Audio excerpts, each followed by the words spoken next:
Oi, pessoal, é um prazer ter vocês aqui junto comigo.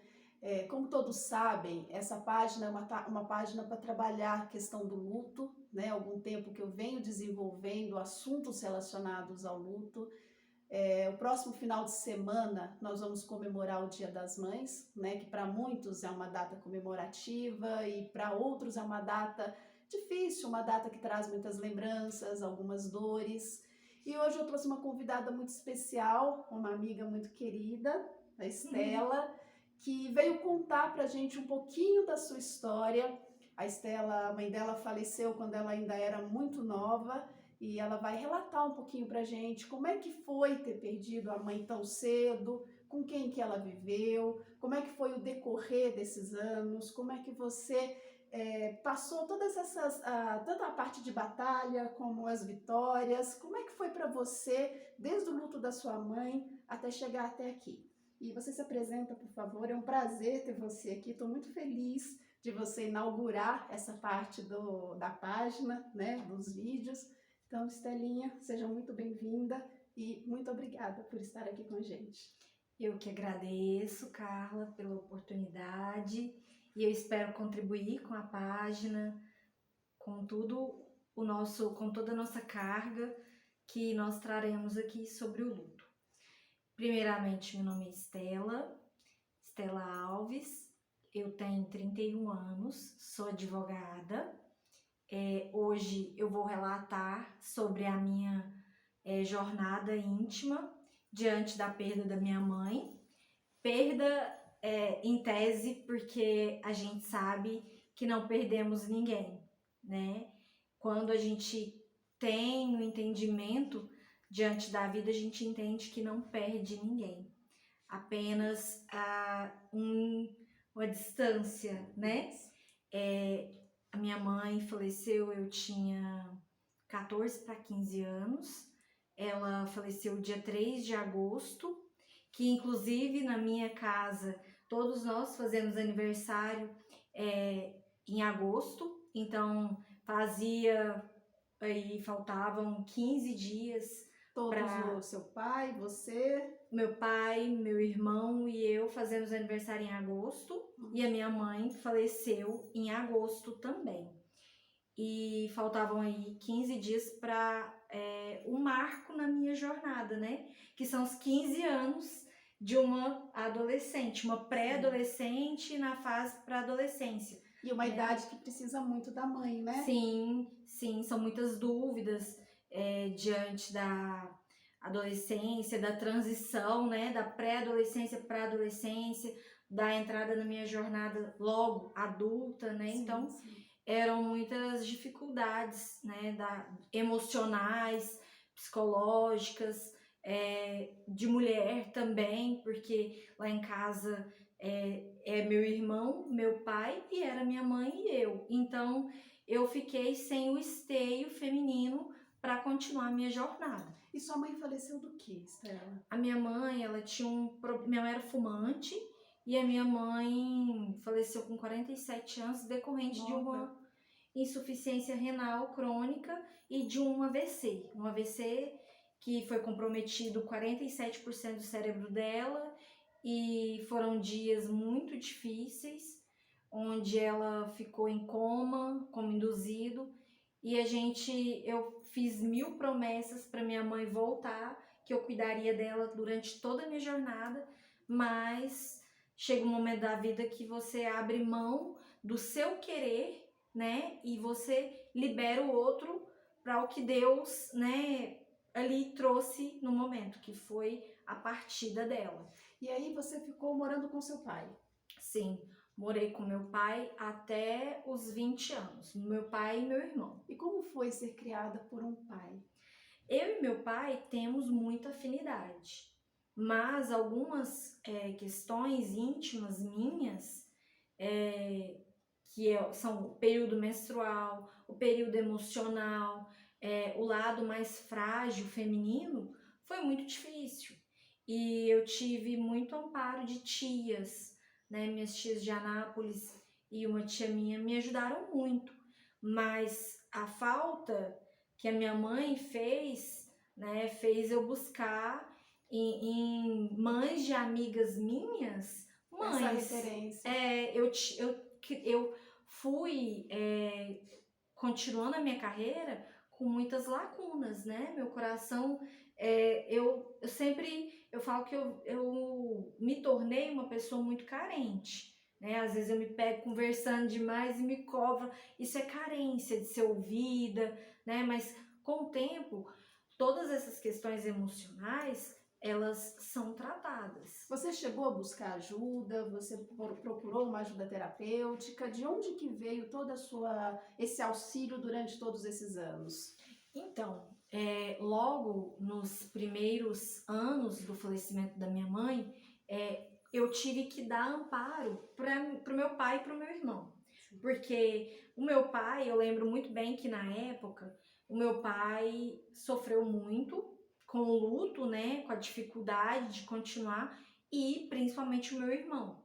Né? O meu irmão, ele ia no cemitério todos os dias visitar o túmulo da minha mãe, que ele era, o entendimento era assim, menos acentuado. Eu via que a gente estuda muito que o amor do filho pela mãe é algo, não que o da filha pela mãe seja melhor, Sim. mas assim, a gente vê muito que o primeiro amor da vida de um filho é a mãe. É a mãe. A primeira referência do homem, né, do menino, é a mãe dele. E aí vice-versa. Então, meu irmão sofreu muito. E eu vendo eu sempre fui, Carla, eu cuidei de todo mundo. Eu cuidei do luto de todos. E eu não cuidei do meu.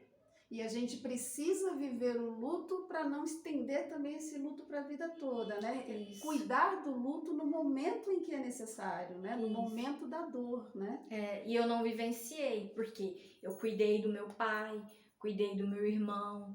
O tempo todo eu falava, não, está tudo bem, está tudo bem. Até que iniciaram as crises, logo na tenra idade dos 16 anos, e eu acordava toda machucada, eu me arranhava à noite, às vezes me dava crises de choro na escola, vontade de gritar, aperto no peito. E a gente, naquela época, não identificava que era uma crise de ansiedade, Sim. um luto não vivido, né? Sim, não olhado, né? Não trabalhado, né? não Porque trabalhado. a gente, todo mundo vivencia o luto, mas às vezes não da forma adequada, né? Cuidada, elaborada, né? E hoje, como é que a Estela está? E como que é para a Estela passar o Dia das Mães, né? Sem a mãe? Eu sei que já faz aí alguns anos, né? Que você já vem lidando com isso. Mas e como é que foi no início e como está sendo agora? Como é que é agora ainda para você?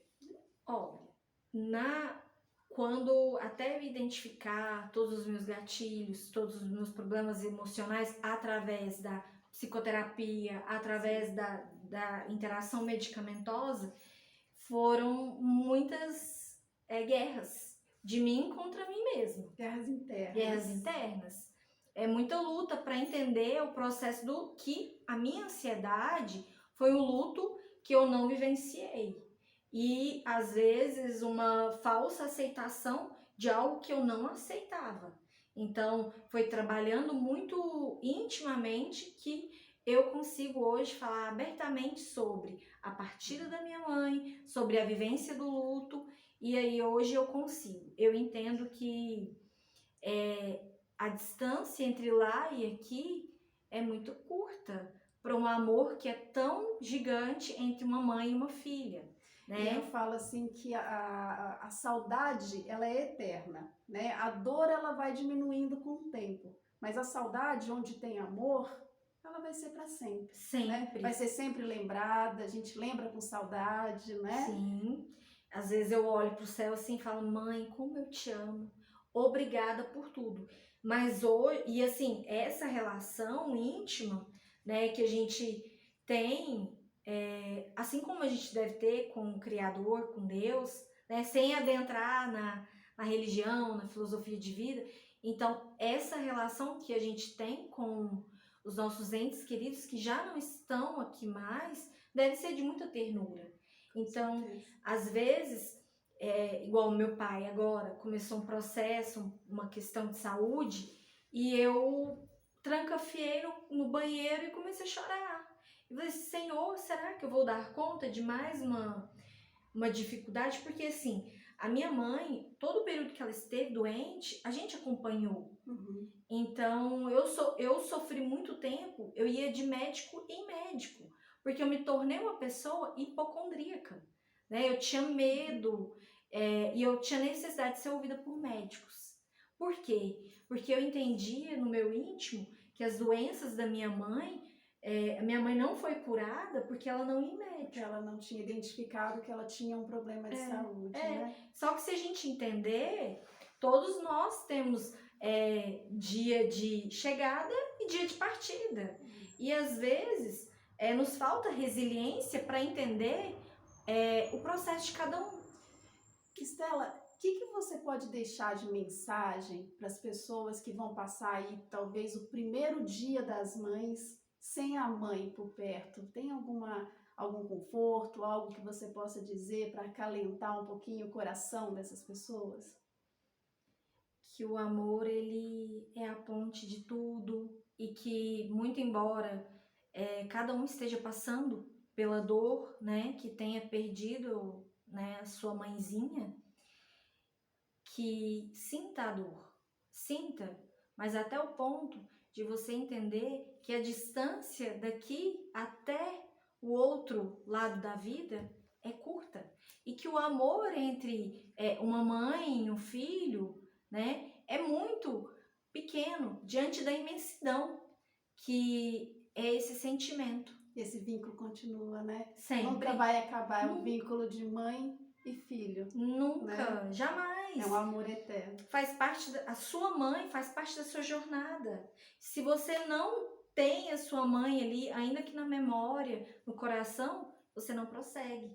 E essas memórias, elas devem ser vividas, né, encaradas com resiliência, com luto, né, e trabalhado internamente. E eu acho que o mais importante também, para a gente fechar, é cada um se respeitar. Eu acho que a gente faz o que a gente dá conta, nós não somos obrigados a nada. Se fizer sentido estar com outras pessoas, esteja. Se achar que é o momento ainda de ficar sozinho, fique. Se quiser ouvir uma música, ir para uma igreja, fazer uma oração, eu acho que o mais importante é a gente fazer aquilo que toca no coração da gente. Não tem certo, não tem errado, mas tem aquilo que a gente dá conta. Isso. Não é? É sem querer carregar nenhum mundo para falar, eu estou dando conta, tá tudo bem, e no íntimo não estar, né? Então, cuidar do nosso lado emocional diante do luto, né? Como a gente vai vivenciar e entender o momento, muita fé,